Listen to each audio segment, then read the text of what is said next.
ரொம்ப நாள் கழிச்சு உங்க எல்லாரையும் இந்த வீடியோல பார்க்குறது ரொம்ப சந்தோஷமா இருக்கு. எல்லாரும் நல்லா இருக்கீங்கன்னு நான் நம்புறேன். வெண்டைக்காய் பொடி போட்ட கறி ரொம்ப சிம்பிளான ஒரு டிஷ். பட் டேஸ்ட் அருமையாக இருக்கும். நார்மலாக வெண்டைக்காய் வந்துட்டு வெங்காயம் தக்காளி போட்டு நல்லா வதக்கி தேங்காய் துருவல் உப்பு காரம் போட்டு செய்வோம். பட் ஒரு ஃப்ரெஷ் மசாலா அரைச்சி செஞ்சால் டேஸ்ட் நல்லாயிருக்கும்.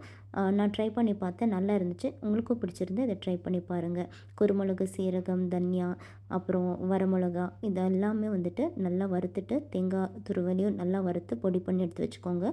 வெண்டைக்காவை நல்லா வறுத்துட்டு உப்பு மிளகு இல்லைன்னா உப்பு மஞ்சத்தூள் சேர்த்துட்டு நல்லா வந்து மிக்ஸ் பண்ணிவிட்டு நீங்கள் வந்து கேஸ் ஆஃப் பண்ணிட்டீங்கன்னா போதும். டேஸ்ட் அருமையாக இருக்கும். கண்டிப்பாக ட்ரை பண்ணி பாருங்கள். இது கூட சாதமும் மோர் குழம்பும் நான் வந்து லஞ்ச் பாக்ஸ்க்கு எடுத்துகிட்டு போனேன். நீங்கள் எந்த விதமான குழம்பு வேணாலும் எடுத்துகிட்டு போகலாம். இல்லை ஸ்நாக்ஸ் மாதிரி அப்படியே இந்த வெண்டைக்காவை சாப்பிட்டாலும் சாப்பிட்லாம். டேஸ்ட் ரொம்ப நல்லாயிருக்கும். எனக்கு மோர் குழம்பு 5 மினிட்ஸில் ரெடி ஆகணும்னா இந்த மெத்தட் தான் யூஸ் பண்ணுவேன். தயிர்க்குள்ளே கொஞ்சம் 2 டீஸ்பூன் ஆகிற அளவுக்கு கடலை மாவும் மஞ்சத்தூள் சேர்த்து நல்லா விஸ்க் பண்ணிவிட்டு தாளிப்பு கூட சேர்த்து கொதிக்கிறதுக்கு முன்னாடி ஆஃப் பண்ணிடுவேன். மோர் குழம்பு அட்டகாசமாக இருக்கும். உங்களுக்கு பிடிச்சிருந்தா அந்த 5 மினிட்ஸில் ஒரு குழம்பு செய்யணுன்னா இந்த மோர் குழம்பு நீங்கள் கண்டிப்பாக ட்ரை பண்ணி பார்க்கலாம்.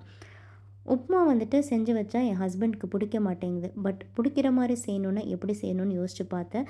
அப்போ தான் வந்துட்டு கொஞ்சம் வெஜிடபிள்ஸ் எல்லாம் போட்டு கொஞ்சம் நல்லா வந்து இந்த தண்ணி மாதிரி அந்த உப்புமாவை செஞ்சு அதுக்கப்புறம் ஒரு 2 டீஸ்பூன் நெய் போட்டு நல்லா மிக்ஸ் பண்ணி ஹாட் பாக்ஸ்குள்ளே எடுத்து வச்சோன்னா டேஸ்ட் அட்டகாசமாக இருக்கும். ஏன்னா நான் 7:30க்கு இதை செஞ்சு 7 o'clock செஞ்சு முடிச்சுட்டு போனால் அவரோட பிரேக்ஃபாஸ்ட் சாப்பிட்றது 9:30 10 ஆயிரும். அதனால் அதுக்குள்ளே நல்லா இருக்கணும்னா இந்த மெத்தட் நல்லாயிருக்கும். கண்டிப்பாக ட்ரை பண்ணி பாருங்கள். பிடிச்சிருந்தா சப்போர்ட் பண்ணுங்கள்.